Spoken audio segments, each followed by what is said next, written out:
Okay, I didn't mean to stay this long. I'm glad you did. You know, as much as I do like having Spinelli around, it's really, really nice having you to myself.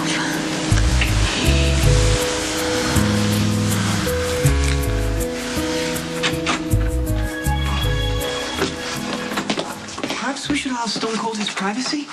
Are you serious? Jason's probably smoothing cement over someone as we speak. Unless he's upstairs in slumber, in which case our activity might be a bit intrusive, don't you think? Take it from me, sometimes you just need to put yourself first. And besides, we're planning our wedding. We need space to spread things out. My apartment's too small. It appears Maximista has shed her inhibitions regarding our upcoming nuptials. Well, I almost lost you, Spinelli, and if Johnny hadn't been in that warehouse, I would be trying to figure out how to spend the rest of my life without you. Instead, we get to plan our wedding, which makes me the happiest bride on the face of the planet. Okay. Deepest gratitude to all for attending our meeting on such short notice. The Jacko and his bride are thrilled that you're going to be part of this process. I'm so sorry to interrupt, but we would all love to help plan the wedding, but shouldn't we pick a place first? Oh, well, so far the search for an appropriate venue has proved fruitless. Yeah, it's a difficult decision. Figuring out where to get married makes it all very real. Well, Maximus and I fervently desire our nuptials to be real, don't we? Oh, absolutely. And Robin is right. The place is key. We just haven't been able to decide on anything yet. One thing we do know for sure is we want Christina and Molly each to do a reading. Yes, Christina Shakespeare and Molly Elizabeth Barrett Browning, respectively, of course. And yet the poets will flesh out our... Sorry to get all practical here, but I'm with Robin. It won't matter what Molly and I practice reading if you guys don't know where you're holding the ceremony. Okay, how about we all try to think of one beautiful place that maybe Spinelli and Maxie haven't considered yet.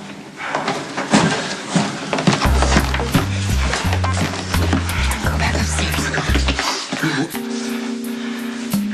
Greetings. Spinelli. And lots of other people. Sam, I don't think Spinelli would have asked us to come over if he knew that you and Jason are upstairs making passionate love. Molly, what Jason and I were doing upstairs is private. Well, I know, but Jason didn't have a shirt on, and you're in the same clothes that you wore yesterday. Sam just said it was private. Well, I'm sorry. I happen to think it's really romantic. I mean, Jason and Sam were once torn apart by cruel circumstances, and now they're back together. Okay, sorry, I'm gonna have to ask everyone to leave, please.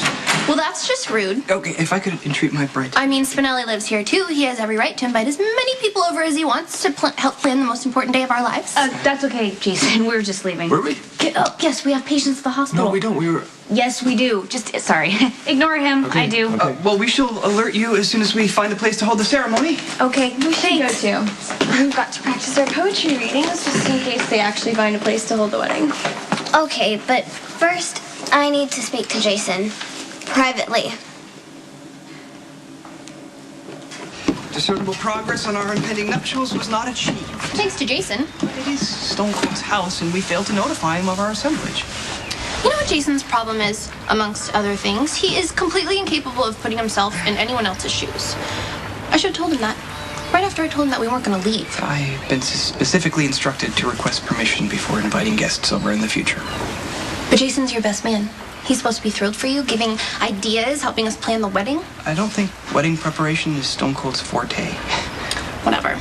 I hope Molly really embarrasses him while they're having their talk. I do not wish Stone Cold any discomfort, but you know, in observing wise Molly, I did find myself hoping that you and I have such a discernible daughter of our own in the not-so-distant future. Sit down.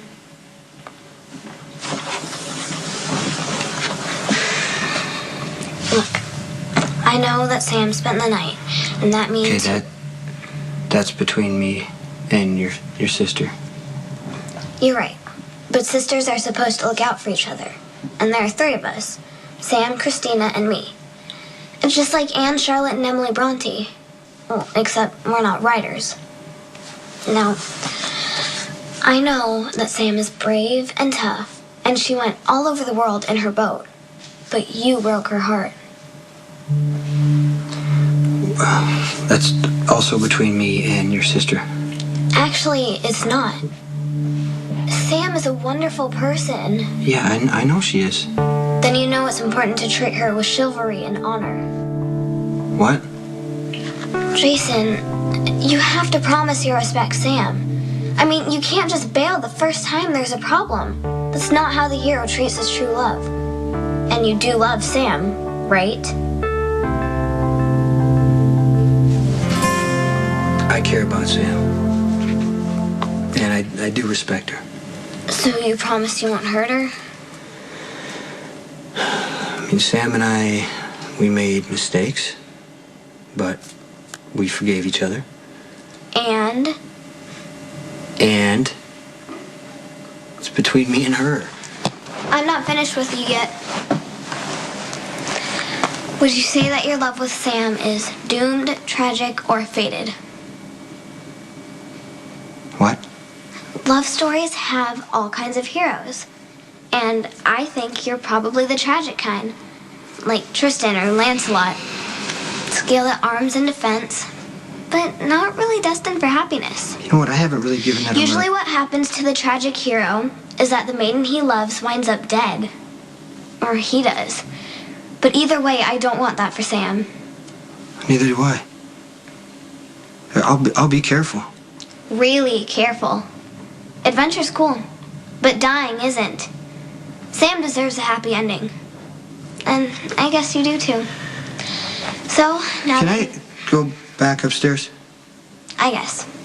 Thank you for your time.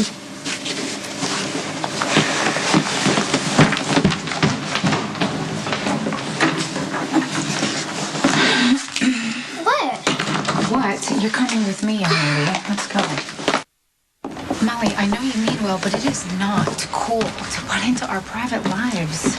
But it's cool to eavesdrop? Come on. You know what I mean. I'm just saying that, what's going on between me and Jason is between he and I. I don't need you to tell him how to treat me. Why not? It's embarrassing. Sam, I only talk to Jason because I want you to be happy.